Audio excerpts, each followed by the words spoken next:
Hola a todos. Tomen aire profundo. Cierren los ojos si se atreven. Imagínense esto, la lluvia golpeando las ventanas como mil tamborcitos, los brazos cargados con bolsas del mercado pesadas, los zapatos empapados por el aguacero repentino. Entran sigilosamente a su propia casa, más temprano de lo que cualquiera podría esperar. El aroma familiar de su cocina, hierbas frescas del jardín, un resto de la cena de anoche, los recibe. Están a punto de gritar «Ya llegué», con ese tono alegre que siempre usan, pero algo los detiene en seco. Voces bajas que llegan desde el estudio al fondo del pasillo. La voz de su yerno, calmada, calculadora, casi como si hablara de negocios. Y la risa suave y seductora de una mujer que no reconocen en absoluto. Están hablando de veneno. De cómo no tiene olor, ni sabor, de cómo se disuelve perfectamente en una taza de té. De esperar pacientemente hasta que su corazón simplemente deje de latir. De los millones que serán suyos en el momento en que ustedes ya no estén, enterrados bajo tierra, olvidados. Me llamo Elena Ramírez. Tengo 68 años. Soy viuda, una madre que creía haber sobrevivido ya al peor dolor que la vida podía infligirle a su frágil corazón. Pero esa tarde, parada congelada en el pasillo de mi propia casa, con la lluvia goteando de mi abrigo al piso de baldosas, comprendí que la pesadilla apenas estaba comenzando. No era un sueño del que pudiera despertar. Era real, tangible, filtrándose en cada rincón de mi vida como el tóxico que planeaban usar. Lo que se desarrolló en las semanas siguientes no fue una sola traición. Fue una cadena de secretos, cada uno más oscuro y retorcido que el anterior. 3 giros que me arrancarían el corazón una y otra vez, dejándome sin aliento en el silencio de mi propia casa. Giros que nunca vi venir, y que casi me costaron todo lo que más quería. Cuidance conmigo. No aparten la mirada. No adelanten. Porque cada vez que crean saber hacia dónde va esta historia, dará un giro más agudo, más frío, más cruel. Y solo al final, después de haber pelado cada capa de engaño, entenderán cómo sobreviví. Cómo di la vuelta a la tortilla. Cómo la justicia, aunque tardía, finalmente llamó a la puerta. Permítanme llevarlos de regreso, paso a paso, hacia la oscuridad que se había estado acumulando durante años sin que yo me diera cuenta. Todo empezó con Carlos, mi amado esposo. Nos conocimos cuando yo tenía apenas 22 años, una maestra joven recién salida de la universidad, llena de ideales sobre formar mentes infantiles.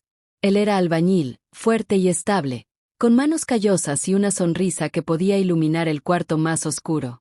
Construimos nuestra vida juntos ladrillo a ladrillo, tal como él levantó su empresa de construcción desde una operación de un solo hombre hasta un negocio próspero que empleaba a decenas. No éramos gente de ostentación, ahorrábamos, invertíamos sabiamente, vivíamos cómodamente en nuestra espaciosa casa en el barrio residencial donde los árboles bordean las calles y los niños juegan seguros hasta el atardecer. Carlos siempre decía: Elena, esto es para nosotros, para Sofía, para la familia que estamos construyendo. Y construimos. Sofía llegó cuando yo tenía 25, una hermosa bebé con los ojos oscuros de Carlos y mi terquedad. Era nuestro mundo. Yo equilibraba la enseñanza con la maternidad.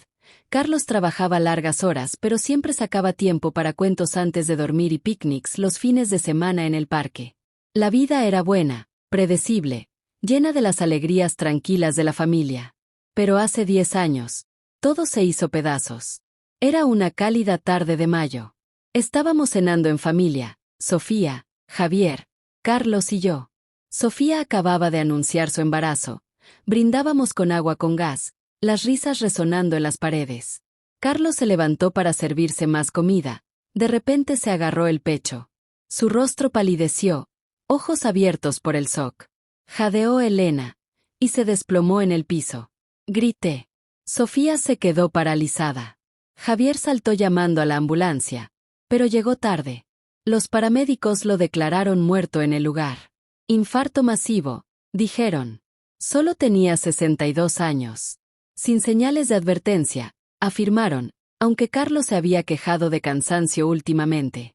La hipertensión corre en la familia, explicaron los médicos. Let's cry. ¿Por qué no iba a creerles? El dolor fue devastador. Me vestí de negro un año entero, apenas salía de casa salvo para trabajar. Sofía perdió al bebé una semana después del funeral. El estrés, dijeron los médicos. Estaba destrozada, aferrándose a Javier por apoyo. Él estuvo ahí para ambas, tomándome la mano en el cementerio, prometiendo, yo me encargo de todo, mamá. Somos familia. Le agradecí a Dios por él. Poco sabía yo que era el diablo disfrazado. Después, me entregué a manejar la empresa. Carlos me había dejado todo, el negocio, la mansión con sus amplios porches y jardín floreciente, millones en ahorros e inversiones, y una póliza de seguro de vida por más de 5 millones de pesos. No toqué mucho, vivía simplemente, como siempre habíamos hecho. Sofía y Javier se mudaron conmigo poco después. Insistí. La casa es demasiado grande para una sola persona, dije. Quedémonos juntos. Sanemos como familia. Remodelé toda la planta baja para ellos. Electrodomésticos nuevos en la cocina, pintura fresca, entrada privada para que entraran y salieran a su gusto. Javier me abrazó fuerte. Eres la mejor, mamá, dijo. Durante años. Pareció armonía. Él ayudaba con las compras, arreglaba grifos que goteaban, me llevaba al médico. Sofía trabajaba medio tiempo en la empresa, y compartíamos comidas, fiestas, noches tranquilas viendo películas antiguas. Pero la codicia, la codicia es un veneno lento en sí mismo. Empieza como un susurro y se convierte en un rugido. Los cambios fueron sutiles al principio. Los comentarios de Javier sobre el dinero. Mamá, ¿has pensado en reducir tamaño? Esta casa debe costar una fortuna mantenerla. O las acciones de la empresa están subiendo. Tal vez podríamos vender algunas e invertir en algo nuevo, como mi idea de negocio. Sonreía cortésmente y cambiaba de tema. No quería conflictos. Sofía siempre lo defendía. Solo está pensando en nosotros, mamá. Quiere construir algo para nuestro futuro. No sabía la verdad. Javier llevaba años apostando, casinos en línea donde la casa siempre gana, apuestas deportivas que vaciaban su cuenta, noches de póker con personajes turbios que exigían pago con amenazas. Su trabajo de ventas no daba abasto. Las deudas se acumulaban como nieve en invierno, silenciosas pero mortales. Y entonces conoció a Laura en el gimnasio. Ella era más joven, ambiciosa, con ojos filosos y lengua más filosa aún. Vio en Javier su boleto para salir de la mediocridad. ¿Para qué esperar a que la vieja muera de forma natural?, le susurraba en sus tardes robadas. Haz que ocurra. La herencia está ahí mismo. Esa fatídica tarde lluviosa de octubre, la tormenta afuera reflejaba la que se gestaba en mi vida. Había ido temprano al mercado, comprando verduras frescas para la cena, zanahorias, cebollas, un manojo de manzanilla para mi té nocturno. La lluvia cayó fuerte, convirtiendo las calles en ríos resbalosos, así que regresé a casa antes de lo planeado. Entré por la puerta de la cocina, sigilosa como un ratón, sacudiéndome el agua del paraguas. La casa se sentía inusualmente quieta. Estaba a punto de anunciarme cuando escuché las voces desde el estudio de Javier. El corazón me dio un vuelco. Algo en el tono, bajo, conspirador, me hizo detenerme. Dejé las bolsas en el suelo con suavidad y me acerqué gateando, mis zapatos mojados chirriando levemente en el piso. La puerta estaba entreabierta, solo una rendija. Peg la orilla. La voz de Javier era estable, casi emocionada. El veneno es perfecto. Completamente indetectable a menos que busquen específicamente. Unas gotas en su té de manzanilla todas las noches, despacio, despacio, acumulándose en su organismo hasta que un día su corazón simplemente se rinde. El médico lo atribuirá a causas naturales, tal como le pasó a su esposo. Edad, estrés, antecedentes familiares. La voz de Laura respondió, suave y provocadora. Listo. Pero ¿y Sofía? Adora a su madre. No hará preguntas. Javier rió bajito, un sonido que me heló la sangre. He estado sembrando ideas en la cabeza de Sofía durante años. Ella cree que Elena controla cada paso suyo, el dinero, la casa, hasta sus decisiones. Sofía está cansada de vivir a su sombra.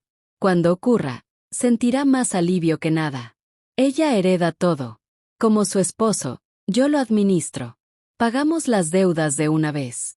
Solo la póliza de seguro son 5 millones. Luego desaparecemos. Casa en la playa, cócteles al atardecer, una nueva vida solo para nosotros.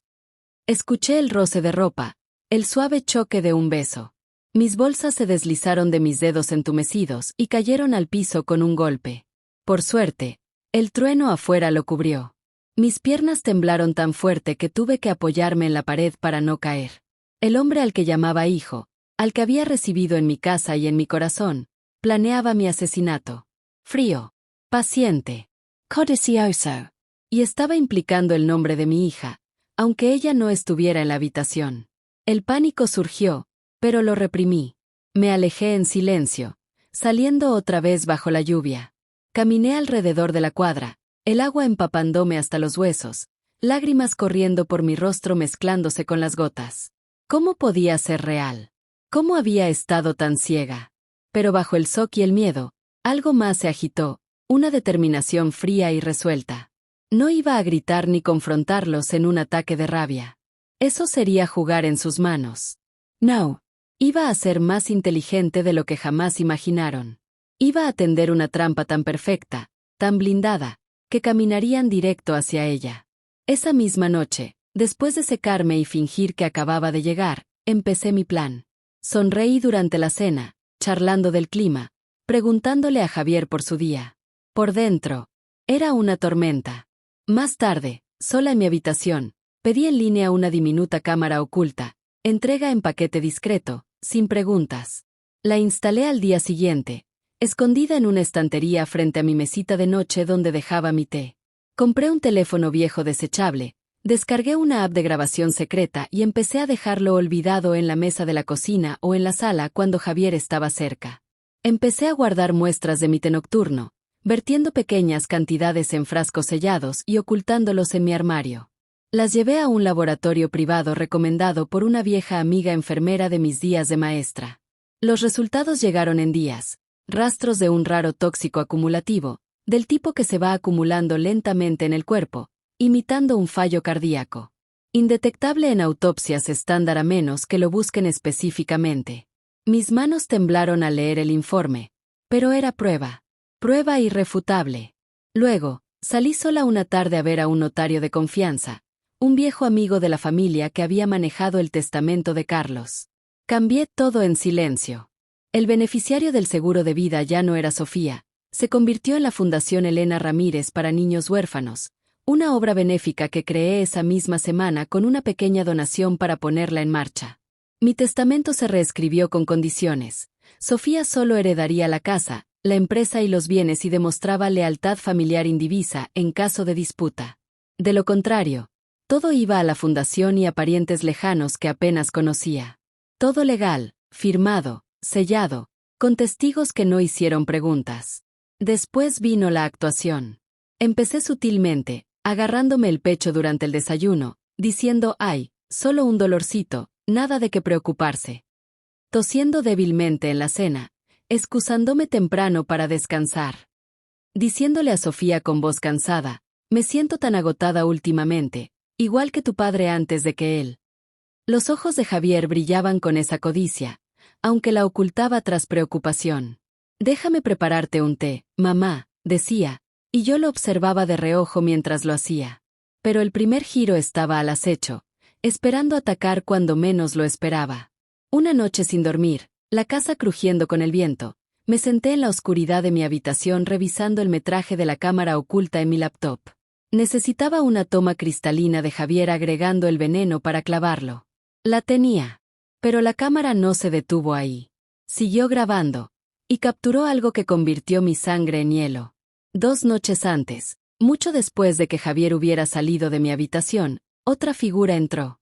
Paso silencioso sobre la alfombra. La puerta cerrándose con un clic suave. Acerqué la imagen, el aliento atrapado en la garganta. Era Sofía.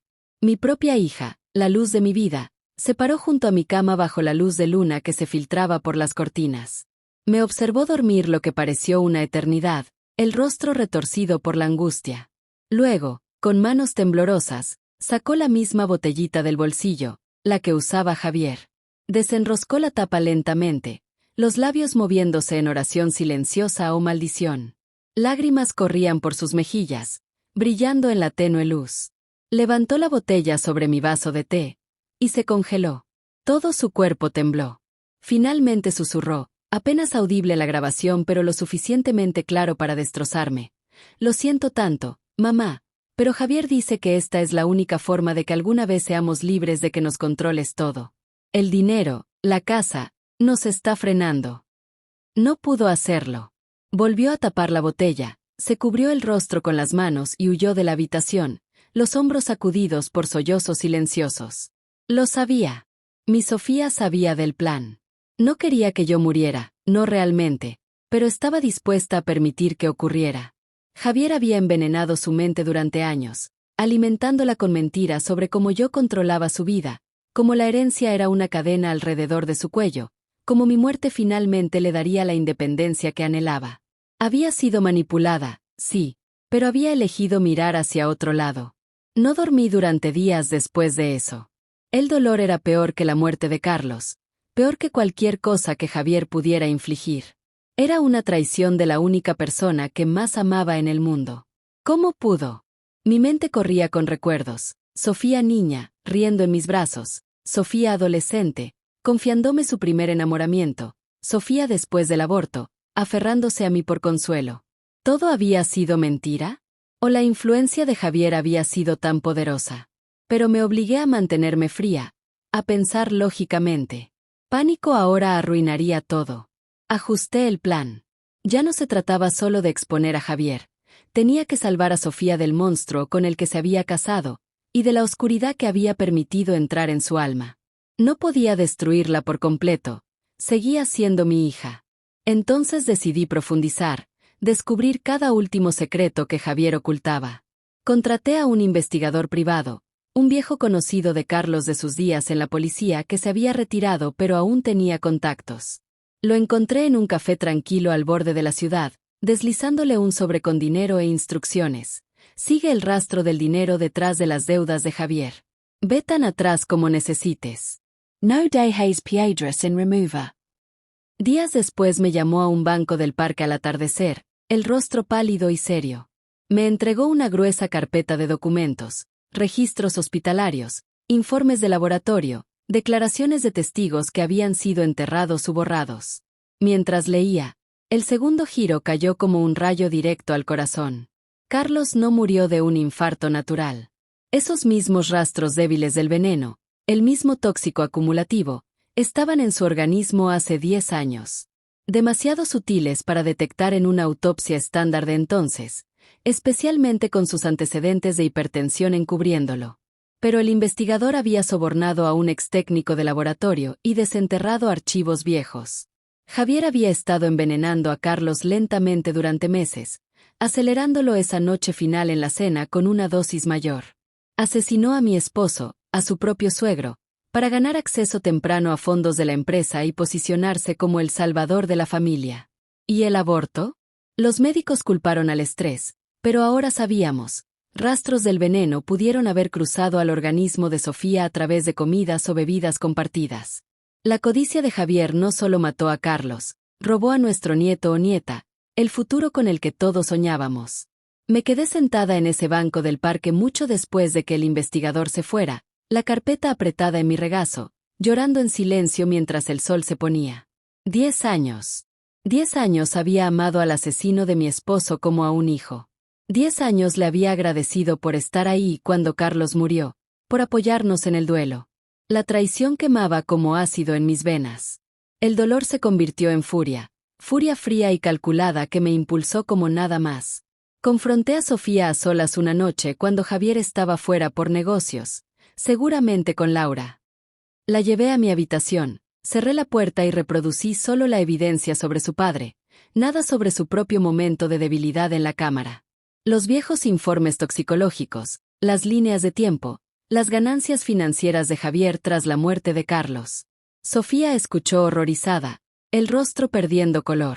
Cuando terminó, se derrumbó en el piso, sollozando incontrolablemente, balanceándose. No, no, no puede ser verdad. Papá, mi bebé. Juró una y otra vez que nunca lo supo, que Javier la había convencido de que la muerte de Carlos era natural, inevitable. Admitió, entre jadeos y lágrimas, que había aceptado ignorar su plan conmigo porque la había manipulado para creer que yo planeaba desheredarla, dejar todo a la caridad, cortarla por completo. Era débil, aterrorizada de perder su matrimonio, su seguridad, todo lo que conocía. Pero enterarse de la verdad sobre su padre y el posible vínculo con su aborto rompió el hechizo que Javier había tejido. Me miró a través de ojos hinchados, la voz quebrada. Ayúdame a detenerlo, mamá. Antes de que destruya a alguien más. Haré lo que sea. Por favor, perdóname. El perdón vendría después, si es que llegaba. Por ahora, teníamos un monstruo que atrapar. Juntas, madre e hija, preparamos la escena final. Dejamos que Javier creyera que ganaba en cada paso. Actuaba más enferma cada día, aplicándome maquillaje pálido en el rostro, temblando las manos al sostener un tenedor, agarrándome el pecho dramáticamente en la mesa y susurrando no es nada, solo la edad. Sofía interpretó su papel a la perfección, alejándose de mí delante de él, diciendo cosas como mamá está empeorando rápido, tal como predijiste. Tal vez sea ahora. La codicia de Javier lo cegó, no vio la trampa cerrándose. La noche en que planeó la dosis masiva final, la que debía acabar conmigo antes de que pudiera cambiar algo más como el testamento, Sofía se posicionó perfectamente. Lo grabó en secreto con una app oculta durante una llamada telefónica con Laura en el estudio. Su voz, engreída y triunfante. Esta noche la vieja por fin cae de verdad. Su corazón no resistirá esta dosis. Una vez que la herencia y el seguro se liberen, nos ocupamos de Sofía. Ha estado haciendo demasiadas preguntas últimamente. Un simple accidente de auto en una noche lluviosa, otro gran pago, y será solo tú y yo para siempre, nena. Sin cabos sueltos. El tercer y más mortal giro se reveló en sus propias palabras. No solo planeaba matarme a mí. Ya estaba tramando asesinar a mi hija después, escenificar un accidente, cobrar una póliza secreta que había sacado sobre ella, y huir con Laura hacia el atardecer.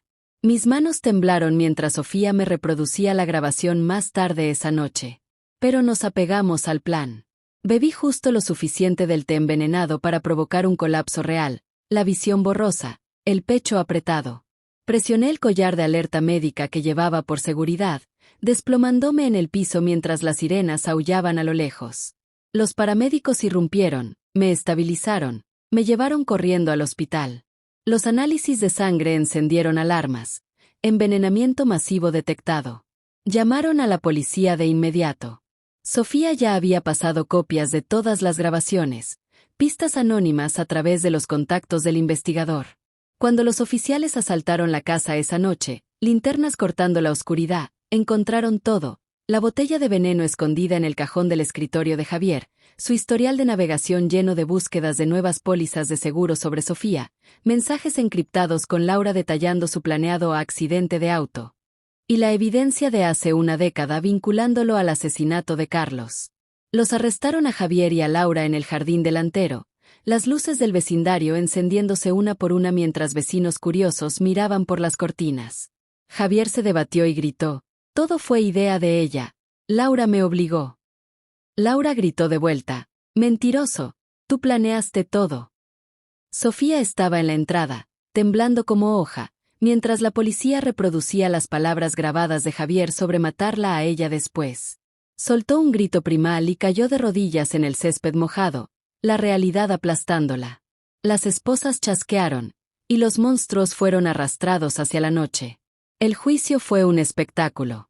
Javier intentó todos los trucos, culpar a Laura, alegar locura, hasta rogar llorando por misericordia. Laura se volvió contra él, testificando sobre sus apuestas y obsesiones. Pero la evidencia era abrumadora, una montaña que no pudieron escalar.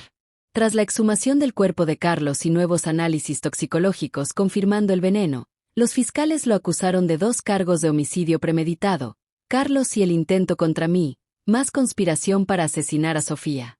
Fue sentenciado a cadena perpetua sin posibilidad de libertad condicional, el rostro cenizo cuando cayó el mazo.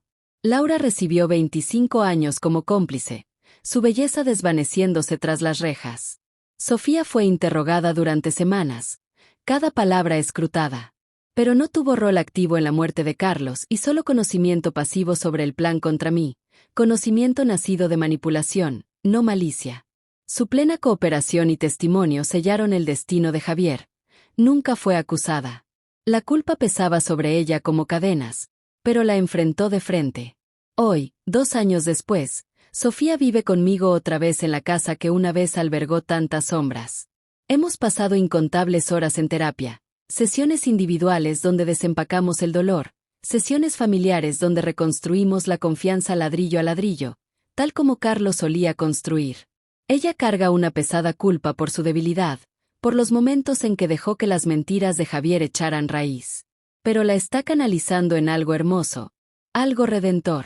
Ahora dirige la fundación de tiempo completo, organizando eventos, consiguiendo donaciones, visitando personalmente orfanatos para asegurar que los niños reciban la protección y el amor que ella desearía que alguien le hubiera dado cuando Javier estaba envenenando lentamente su mente. Esta es mi forma de enmendar, mamá, dice. Por papá, por el bebé, por ti. Visito la tumba de Carlos todos los domingos sin falta. Llevo rosas blancas, sus favoritas, y me siento en el banco cercano, contándole todo. Sobre los giros que descubrieron su verdadero destino. Sobre cómo la justicia finalmente llegó. Por primera vez en una década, siento que su alma está en paz, ya no inquieta por asuntos inconclusos. La casa está en silencio ahora. De verdad en silencio. No más botellas ocultas de veneno en los cajones. No más planes susurrados resonando en los pasillos de noche. Solo una madre y una hija, despacio, con cuidado, aprendiendo a reír otra vez, a confiar, a vivir sin mirar por encima del hombro. 3 giros impensables casi nos destruyeron para siempre. Primero, mi hija sabía del plan y estaba dispuesta a dejarme morir, su corazón dividido entre amor y manipulación. Segundo, Javier había asesinado a mi esposo 10 años antes, robando no solo su vida sino el futuro de nuestra familia. Tercero, ya estaba tramando asesinar a Sofía después, atando todos los cabos sueltos en su red de codicia. Pero porque me negué a quebrarme bajo el peso de todo, porque me mantuve fría, paciente y un paso adelante cada vez que la verdad giraba como un cuchillo, la justicia finalmente llegó. No fue rápida, pero fue completa. La codicia no solo consumió a Javier y a Laura. Expuso cada mentira, quemó cada sombra de duda, y, contra todo pronóstico, nos dio a Sofía y a mí una segunda oportunidad de ser la familia que siempre debimos ser. Si esta historia los dejó sin aliento, si les hizo latir el corazón con cada revelación, si los enojó o les sacó lágrimas, por favor denle like, suscríbanse al canal Relatos de Maribel y activen la campanita para que nunca se pierdan otra historia tan intensa, tan real. Y cuéntenme en los comentarios, ¿cuál giro los impactó más? ¿El primero, con la traición de Sofía? ¿El segundo, revelando el verdadero destino de Carlos? ¿O el tercero, con el plan de Javier para su propia esposa? ¿Y qué habrían hecho ustedes, si las personas más cercanas resultaran ser las que sostenían el veneno en sus manos? A veces las amenazas más mortales no vienen de extraños acechando en la oscuridad. Vienen usando los rostros de las personas que más amamos, sentados frente a nosotros en la mesa. Gracias por quedarse conmigo hasta el final. Los veo en el próximo relato de Relatos de Maribel, el que los mantendrá despiertos toda la noche, cuestionando todo.